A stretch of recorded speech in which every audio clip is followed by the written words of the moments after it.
Hi everybody, today we'll talk about how to fix or how to solve the problem of not opening on Magic Tiles 3.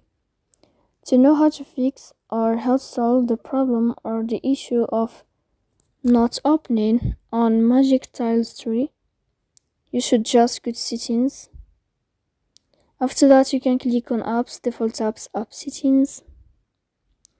Here in this list you'll enter to the window of Magic Tiles 3. After that you can click on first stop and you can click OK. Here we'll enter to the window of storage. Then you can click clear cache. Don't click clear data because that can cause you errors or can delete your account.